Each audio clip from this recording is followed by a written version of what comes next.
Hello and welcome back once again in another session of line by line explanation of the chapters. हम class 12 की English की flamingo book का ये chapter number 5 Indigo cover कर रहे हैं। एक सेशन में आपको ऑलरेडी प्रोवाइड कर चुकी हूँ। मुझे उम्मीद है कि आपने वो सेशन जरूर सुना होगा, जिसमें हमें पता चला था कि किस तरह से चंपारण की एक प्रॉब्लम जो है वो गांधी जी के सामने आई थी और फिर उन्होंने उस पर वर्कआउट करना शुरू किया था और उस पर वर्किंग करते हुए किस तरह से उन्हें रोका गया था और उन्हें एक ऑर्डर इशू किया गया था कि वो चंपारण छोड़कर चले जाएं, लेकिन उन्होंने उस ऑर्डर की जो रिसीट थी उस पर साइन किया, लेकिन साइन करने के साथ साथ क्या लिखा कि वो इस ऑर्डर को डिसऑबे करेंगे। तो चलिए आज नेक्स्ट सेशन में देखते हैं कि जब गांधी जी ने रिसीट पर नॉट टू बी ओबेड लिखकर साइन कर दिया तो आगे फर्दर क्या हुआ। देखिए, जब गांधी जी ने डिसऑबे कर दिया उस ऑर्डर को, मतलब उस ऑर्डर की उल्लंघना कर दी, तो क्या हुआ।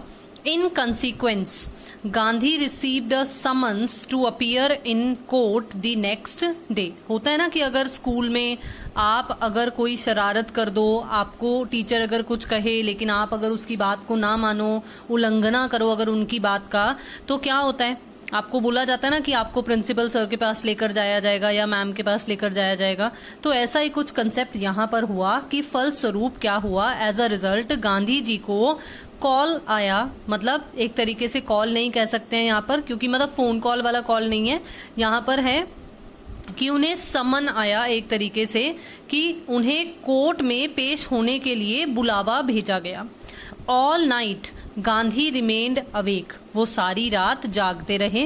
ही telegraphed Rajendra Prasad to come from Bihar with influential friends. तो अब क्या हुआ कि उन्होंने राजेंद्र प्रसाद जी को एक तार लिखा, एक पत्र लिखा, टेलीग्राफ लिखा और क्या कहा कि बिहार से आ जाओ और अपने साथ अपने कुछ प्रभावशाली मित्रों को लेकर आना, मतलब अपने कुछ फ्रेंड्स को लेकर आना। जैसे हम कहते हैं ना कि अगर हमें कोई प्रॉब्लम आ जाए तो हम कहते हैं ना कि अगर कोई नामी गिरामी लोग हों, अगर हमें एक तरीके से उनका नाम मिल जाए, पता चल जाए, अगर वो हमारी मदद कर दें तो बढ़िया रहेगा।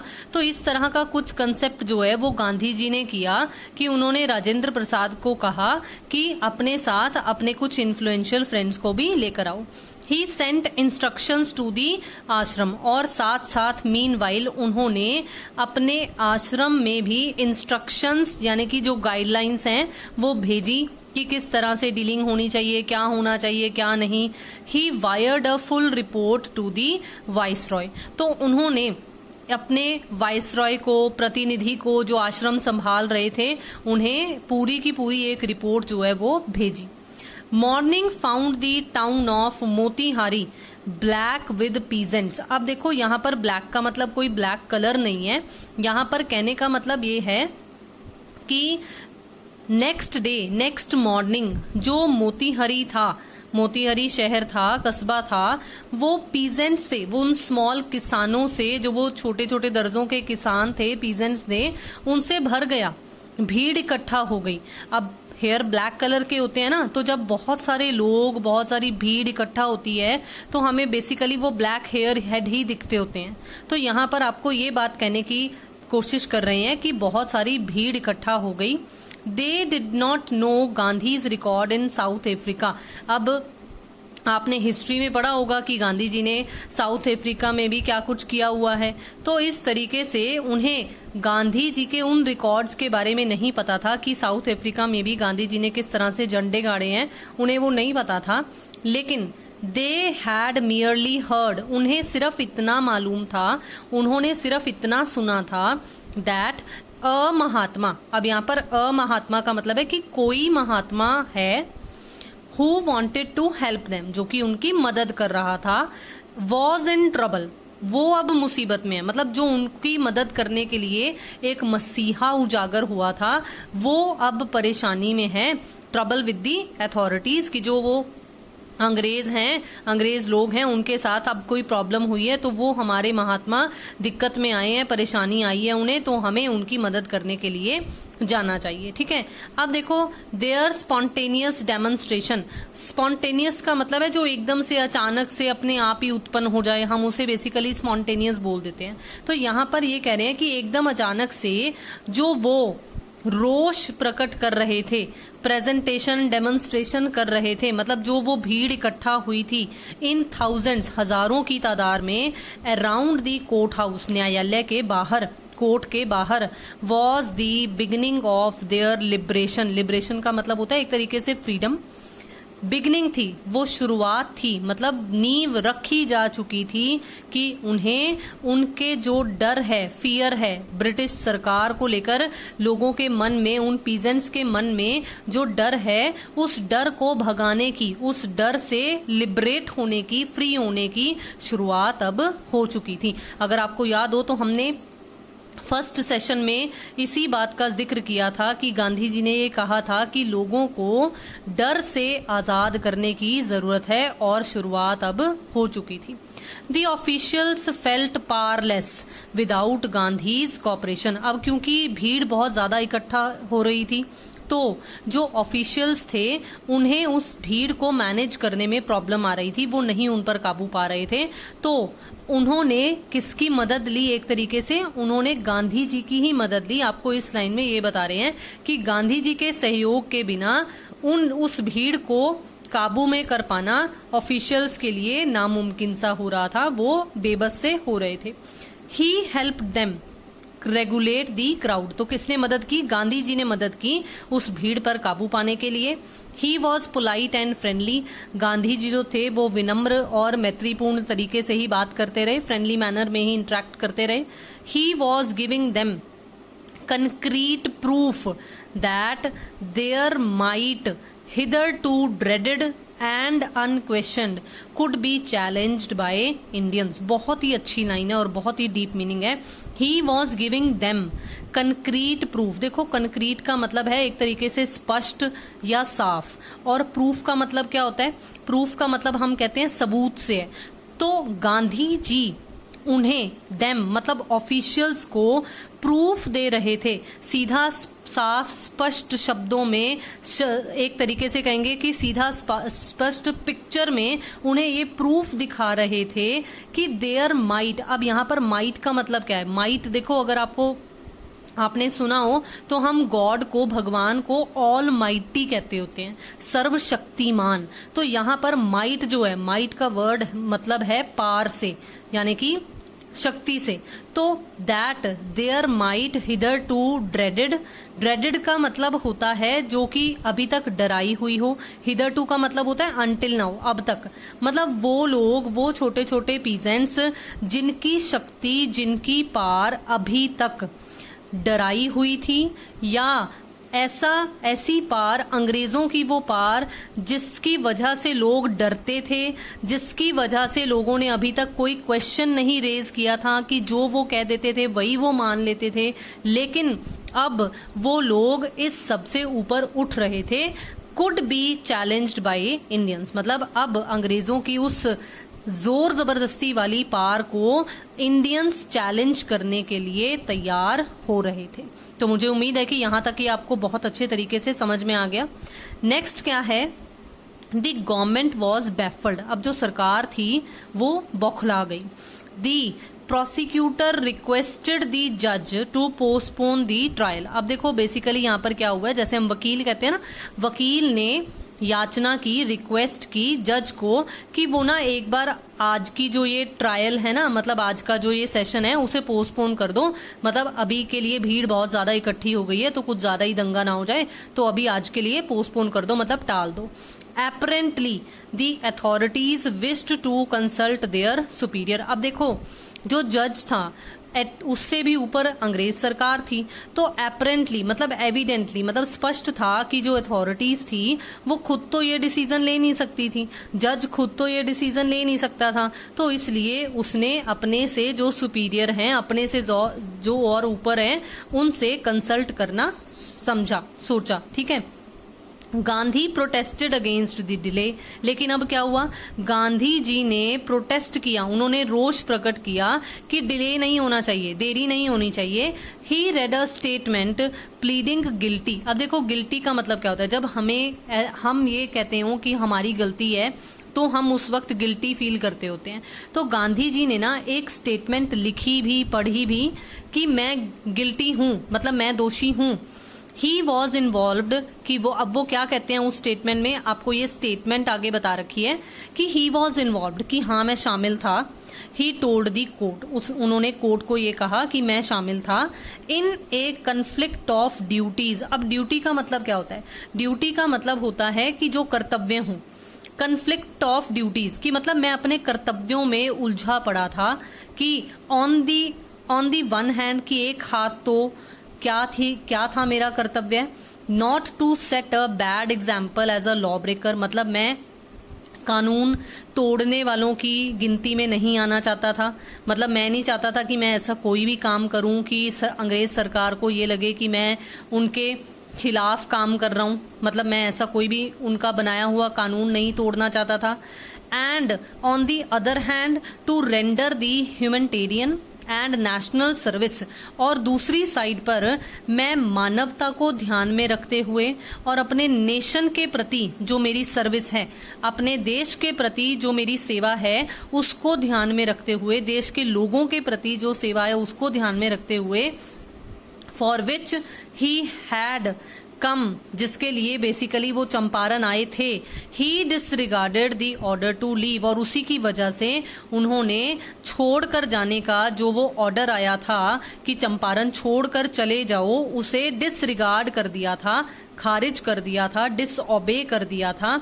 Not for the want of respect for lawful authority, क्यों, इसलिए नहीं कि मैं अपना नाम ऊंचा करना चाहता हूं आपकी नजरों में, अथॉरिटी की नजरों में, या मैं आपको कोई डिसओबे करना चाहता था, but in obedience to the higher law of our being the voice of conscience. Conscience का मतलब होता है अंतरात्मा, तो मतलब वो यहाँ पर ये कहना चाहते हैं कि मेरी जो अंतरात्मा है ना, कि वो मुझे ऑर्डर दे रही थी कि तुम्हें ऐसा नहीं करना चाहिए, तुम्हें उनकी मदद करनी चाहिए, और मैं उसकी आज्ञा का पालन कर रहा था। हम लिखते हैं ना योर्स ओबीडियंटली, आपका आज्ञाकारी, ऐसा ही लिखते होते हैं ना। तो ओबीडियंस का मतलब क्या बन गया यहाँ पर, कि हम, गांधी जी ये कह रहे हैं कि मैं अपनी कंसाइंस की बात सुन रहा था, मैं अपनी अंतरात्मा की आवाज जो दे रही थी वो उसकी आज्ञा का पालन कर रहा था, इसलिए मैंने ये गलती की है। He asked the penalty due, तो उन्होंने कहा कि जो सजा बनती है वो मुझे दे दो।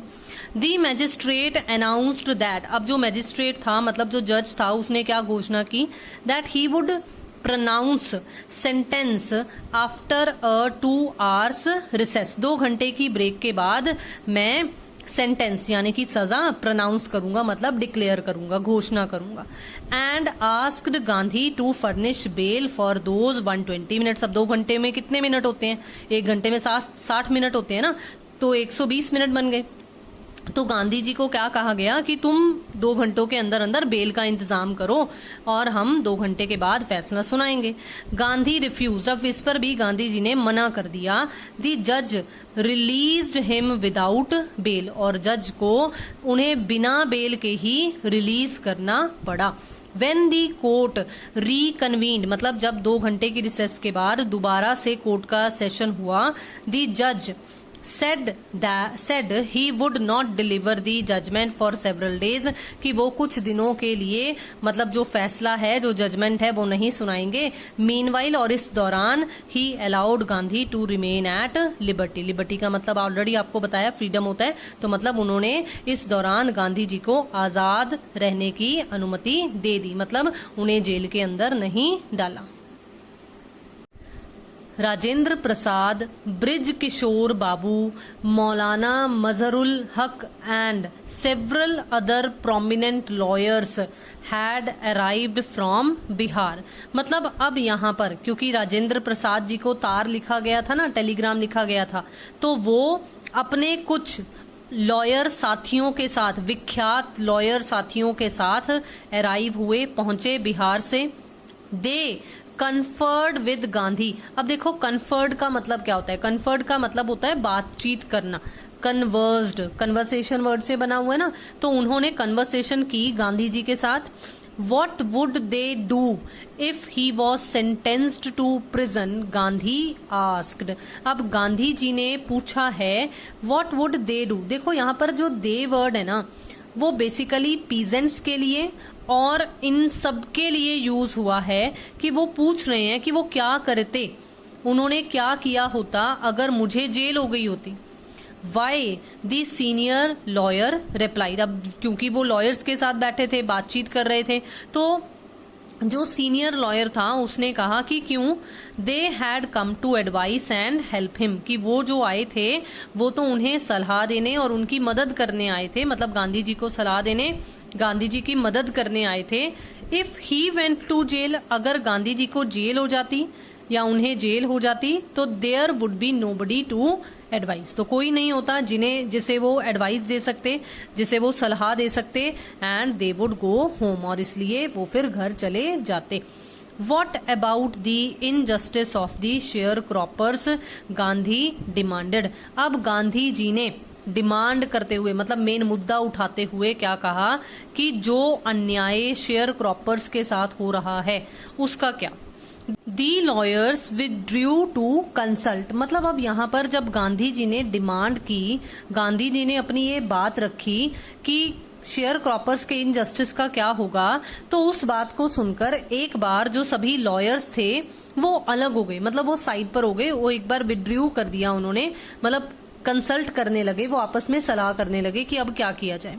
तो उस वक्त के दौरान राजेंद्र प्रसाद जी भी उनके साथ थे, और राजेंद्र प्रसाद जी ने जो उनकी कंसल्टेशंस, जो उनकी बातचीत, जो उनकी सलाह मशवरा चल रही थी, उसका छोटी सी रिकॉर्डिंग की है, मतलब जो जिसे हम अब शॉर्ट के तौर पर, जिसे हम परिमाण के तौर पर, एक प्रूफ के तौर पर देख सकते हैं कि उनके बीच में आपस में क्या बातचीत हुई होगी। तो देखो क्या बात हुई थी। दे थॉट, उन्होंने सोचा, amongst themselves, आपस में, that Gandhi was totally a stranger, Gandhi ji किसी को नहीं जानते थे, उन्हें शुक्ला बुलाकर लेकर आए थे, ठीक है।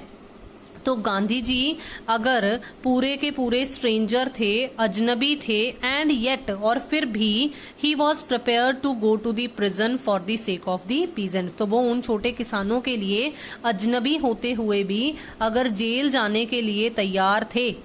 इफ दे, अगर वो, on the other hand, being not only the residents of the adjoining district, कि वो सिर्फ, अब वो वकील आपस अपनी बात कर रहे हैं कि वो हम एडजॉइनिंग डिस्ट्रिक्ट, हम तो आसपास के इलाके के ही हैं, हम तो यहीं के निवासी हैं, वो अजनबी हैं, but also those who claimed to have served these peasants, और हमने तो मतलब दावा भी किया था ना कि हम इन पीजेंट्स के लिए बहुत सारे केस लड़ चुके हैं, तो हमारा फर्ज बनता है, should go home, it would be shameful discretion, अगर हम घर चले जाएं तो ये बहुत ही शर्मिंदगी वाला एक डिसीजन रहेगा।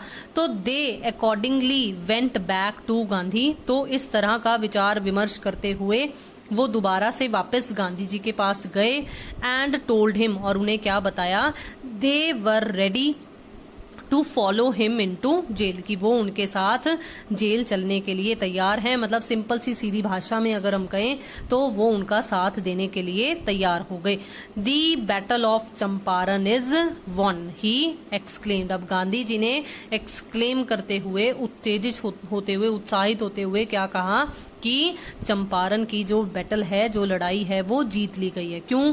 क्योंकि गांधी जी ने क्या कहा था कि फियर को, डर को हराना है, और वो इस बात में कामयाब हो गए थे। अब क्या हुआ, then he took a piece of paper, फिर गांधी जी ने क्या किया, एक कागज का टुकड़ा लिया, divided the group into pairs, अब जो ग्रुप था उनका, जो लोग मौजूद थे, उसे दो भागों में, उसे पेयर्स में बांट लिया, मतलब, and put down the order in which each pair was to court arrest, मतलब, और एक सीक्वेंस में रख दिया कि पहले ये टुकड़ी जेल जाएगी, मतलब हम अपने आप को जेल में डलवाएंगे, फिर उसके बाद इसकी बारी आएगी, फिर उसके बाद इसकी बारी आएगी, ठीक है, मतलब सब कुछ उन्होंने डिसाइड करना शुरू कर दिया।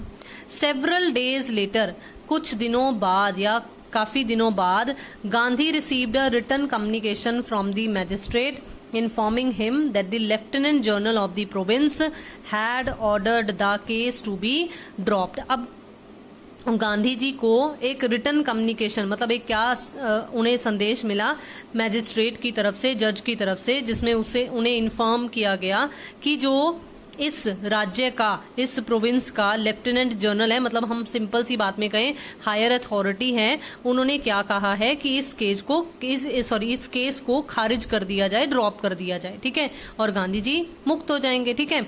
सिविल डिसओबीडियंस हैड ट्रिम्ड का मतलब क्या होता है, 10th क्लास में स्टडी किया होगा ना, ट्रिम्फ ऑफ सर्जरी, मतलब जीत हुई। सिविल डिसओबीडियंस की जीत हुई, जो गांधी जी ने डिसओबे किया था, आज्ञा का उल्लंघन किया था, उस अवज्ञा की भी, उस डिसओबेंस की भी क्या हो गई, आज जीत हो गई। वो भी फर्स्ट टाइम हुई है, first time in modern India. मतलब पहले सजा दी जाती थी, लेकिन पहली बार ऐसा हुआ था कि सिविल डिसओबीडियंस जीत गया था, मतलब पहली बार ऐसा हुआ कि इंडियंस की जीत हुई। Gandhi and the lawyers now proceeded to conduct a far-flung inquiry into the grievances of the farmers. देखो grievances का मतलब होता है शिकायतें, या हम सिंपल सी अगर बात करें तो प्रॉब्लम्स को कह सकते हैं, कि जो उन छोटे किसानों को प्रॉब्लम्स फेस करनी पड़ रही थी, अब उन प्रॉब्लम्स को लेकर एक डिटेल्ड इंक्वायरी होना शुरू हो गई थी। किनके द्वारा? गांधी जी और लॉयर्स के द्वारा। मतलब दूर दूर के इलाकों से भी इंक्वायरी करना शुरू कर दिया, ठीक है। आगे क्या हुआ, depositions by about 10,000 peasants were written down. इसका मतलब होता है बयान, मतलब कम से कम अबाउट, नियर अबाउट 10,000 किसानों से, फार्मर्स से उनके बयान जो हैं वो नोट किए गए, and notes made on other evidence, मतलब और दूसरी साइड पर इन्हें नोट्स की फॉर्म में लिखा गया, उतारा गया, ताकि एज अ एविडेंस इसे आगे फर्दर यूज किया जा सके। डॉक्यूमेंट्स वर कलेक्टेड, तथ्य कलेक्ट किए गए। Whole area throbbed with the activity of the investigators and the vehement protests of the landlords. देखो थ्रॉब्ड का मतलब होता है कांपना, तो यहाँ पर है कि जो सारा एरिया है वो एक तरीके से कांप उठा, हलचल सी मच गई सारे के सारे एरिया में। किस वजह से? With the activity of the investigators, मतलब इन्वेस्टिगेटर्स कौन थे, जांच पड़ताल कौन कर रहे थे, गांधी जी और उनके लॉयर्स कर रहे थे, तो मतलब उनकी। और दूसरी साइड पर वेहमेंट प्रोटेस्ट, वेहमेंट का मतलब होता है एक तरीके से तेज या बहुत ही ज्यादा फोर्सफुली तरीके से, प्रोटेस्ट मतलब विद्रोह या विरोध, किसके द्वारा? Of the landlords. देखो लैंडलॉर्ड्स कौन थे? अंग्रेज सरकार ही थी ना, अंग्रेज लोग ही थे ना लैंडलॉर्ड्स।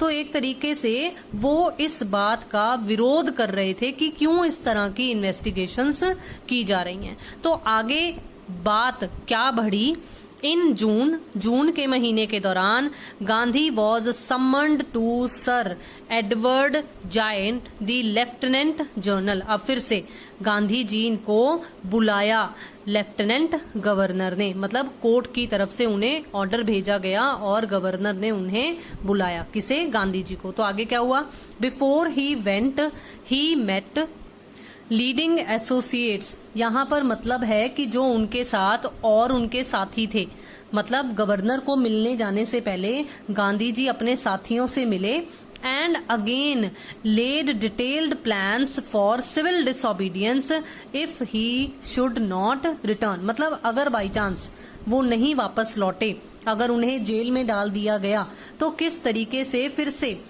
क्रिमिनल तौर पर नहीं, मतलब कोई वायलेंस नहीं क्रिएट करना, लेकिन एक शांतिपूर्ण तरीके से किस तरीके से डिसओबीडियंस किया जाएगा, रोष प्रकट किया जाएगा, उसका डिटेल्ड प्लान उन्होंने पहले से ही तैयारी कर ली। मतलब पूरी प्लानिंग कर फिर उसके बाद गवर्नर को मिलने गए।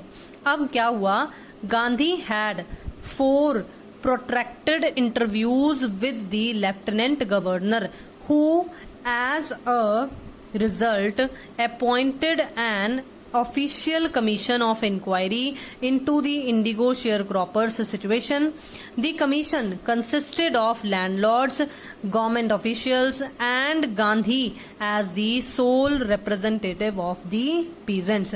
अब देखो अब हुआ क्या, एक तरीके से उनके in detail in depth lieutenant governor के साथ 4 बार मतलब इंटरव्यूज हुए, जिसकी वजह से हुआ क्या कि एक ऑफिशियल कमेटी बना दी गई जो कि इस इंडिगो शेयर क्रॉपर वाली सिचुएशन को अच्छे से मतलब इस मुद्दे को देखेगी, जांच पड़ताल करेगी, समझेगी। और इस कमीशन में कौन कौन था जिसे शामिल किया गया, हर पहलू के लोगों को, हर पार्टी के लोगों को शामिल किया जाता है ना। तो लैंडलॉर्ड्स भी थे, मतलब जिन जमीनें जिनकी थी नाम पर थी वो थे, गवर्नमेंट ऑफिशियल्स भी थे, और दूसरी साइड पर या तीसरी साइड पर हम कहेंगे कि किसानों को रिप्रेजेंट करने वाले, किसानों के प्रतिनिधि बनकर सिर्फ और सिर्फ अकेले गांधी जी ही गए थे। तो आज के सेशन के लिए हम यहीं तक कवर करेंगे। तो देखेंगे नेक्स्ट सेशन में कि जो ये एक प्रोलोंग्ड मतलब बहुत ही लंबे इन डिटेल में जो ये इंटरव्यूज हुए और इन इंटरव्यूज के रिजल्ट जो वो कमीशन बनी, तो देखते हैं कि उस कमीशन में क्या सॉल्यूशन दिया जाएगा, क्या शेयर क्रॉपर्स को लेकर फैसला किया जाएगा, ये नेक्स्ट सेशन में। जुड़े रहिए चैनल के साथ, जल्दी से सब्सक्राइब कर लीजिए अगर आपने अभी तक नहीं किया है, शेयर कीजिए वीडियोस को, लाइक कीजिए वीडियोस को। Thank you so much for watching and have a nice day.